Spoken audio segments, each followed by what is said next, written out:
Good Saturday afternoon to you, YouTube. PipeCat here once more. And this video will be the third and final in an unplanned three-part series on my Firefly ES335 copy guitar.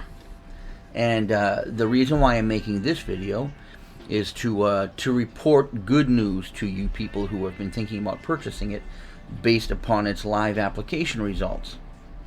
And I want to let you know that I brought this guitar down to practice 2 nights ago. Now, I plugged it into my practice amp setup, which basically is it's an old PV all-tube Classic 50 410 combo. It's very, very loud, very, very vocal, and I use a Digitech. It's an old Digitech RP10 processor with a lot of patches in it, some of which are analog and some of which are digital. And I run it kind of hot because I'm the lead player in that band, and I wanted to check and see if this guitar could be used in that application. It's the same setup that I use basically when I gig. I just use a different amplifier. I leave that particular amp down in practice, but I do use PV Classic amps when I play out too. So I turned it up, and I can tell you that the results were happy. And let me tell you this little side story first. I walked into the rehearsal room, and I had this in a gig bag. And a couple of guys looked at me and said, "Oh, you're bringing something new?" Because I always leave my rehearsal guitars down in the room. And they were already in the room when I walked in. They saw this case and they said, "Oh, you're going to try something new?" I said, "Yeah, just a new toy I wanted to try out in context." And believe it or not, the lead singer and manager and basically leader of that band, whose name is Jeff said to the room, basically, "You know, I've been seeing lately, these people are buying these guitars off of Amazon for like no money, and they look really nice." He goes, "You know, and they're getting all these great reviews. Can you imagine that? You can buy a nice guitar off Amazon for cheap now." And I thought to myself, he can't possibly mean. And he said something like, "Yeah, they're like $150 or less," he says, "and you know, and they supposedly sound great." I said, "Hold that thought." I opened up the case and I pulled this out and I showed it to him. And he looked at it and he goes, "What do you got there? 335?" I said, Look at the headstock. Look closely."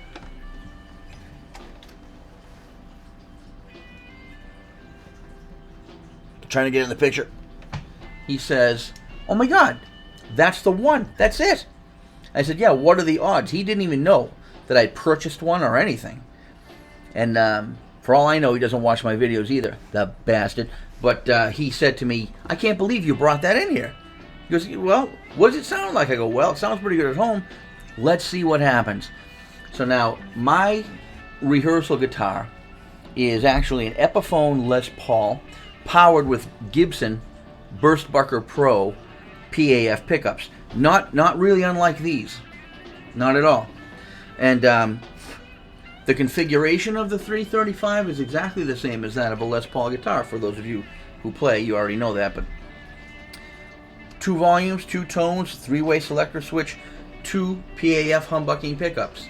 The only difference in them, really, in the 2 guitars, is that this one is hollow body. Or, this one is semi-hollow. Les Pauls are solid bodies. But they are both set neck guitars. They're very similar except for the hollowness of this one. So when I plugged it in, I expected that I was going to get huge feedback and all kinds of audio problems like that. That's Benny in the background. And as it turned out, yeah, there was a little bit of feedback, but you know what? Benny, come on, save your commentary for afterwards. He likes to throw in his 2 cents. Don't listen to him. He doesn't. You don't know what you're talking about, and you know it. So anyway, I got only as much feedback as you would expect a hollow guitar to get. I mean, no more than a Gibson ES335 would have. And happily, the configurations of the guitars being the same, the Les Paul and this, when I plugged it in, I didn't have to tweak anything. Everything sounded great with this guitar. The difference being, this guitar added that hollow body tone on top of it. A hollow body guitar, some things are seen as detriments and some things are seen as positives with hollow bodies. The one thing that a lot of people complain about with the hollow body guitar is that they get a little bit less sustain than they would get with a solid body, but in my world, that's a good thing. Because if this hollow body sustained as long as the solid body Les Paul does, it would feedback more. But happily, the slightly less sustain you get when you hold a note on this guitar, it rings out just a little bit less long than the Les Paul would. But that protects it against excessive feedback when you don't want it. So that actually worked in its favor. So basically, the drop in sustain length of this guitar makes it almost instantly interchangeable with a Les Paul in your setup.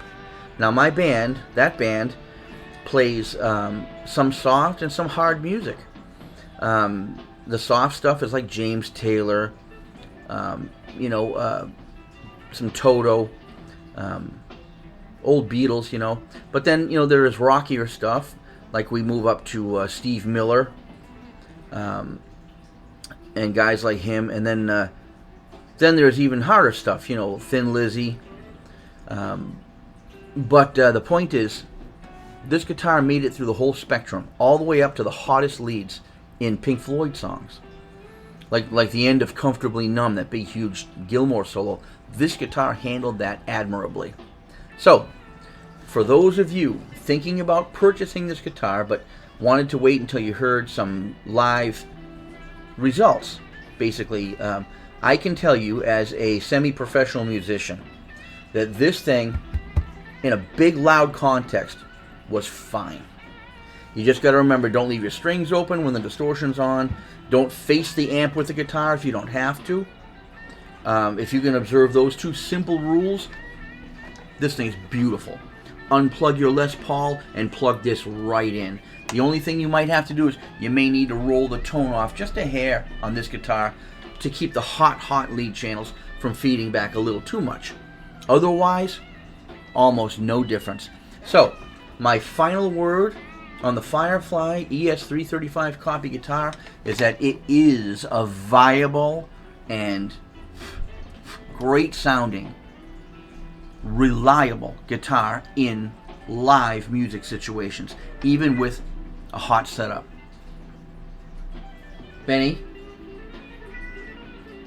you done?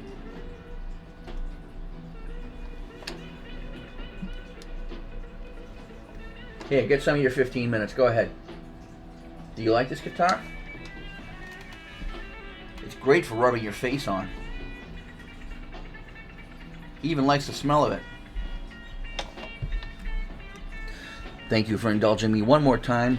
Thank you for visiting the PipeCat channel. Tune in again for more of the other content. Upcoming stuff includes more on tobacco, more on pipes, additional material on pipes, some new reviews of tobaccos that I've tried for the first time, and also the beginning of my third attempt at a tobacco garden, more or less. The goal this year is going to be for fewer plants that I will allow to grow larger. Last year it was a whole lot of plants that only grew to about half size, and there came early frost, and I became very ill in the late part of fall, and couldn't go outside to tend them, and basically I lost that crop. So that's 2 crops in a row that I lost. But I'll tell you what, I got more seeds than I'll never know what to do with in a million years, and I'm using them to start this year's garden, which I've just planted. They're just wet seeds at this point, but hopefully I didn't get them in too late. And then I don't know if I'll do any videos on those until they get to be worth watching. But thank you again for tuning in today. Have a wonderful weekend, and I will talk to you soon. Don't forget to like, share, and subscribe.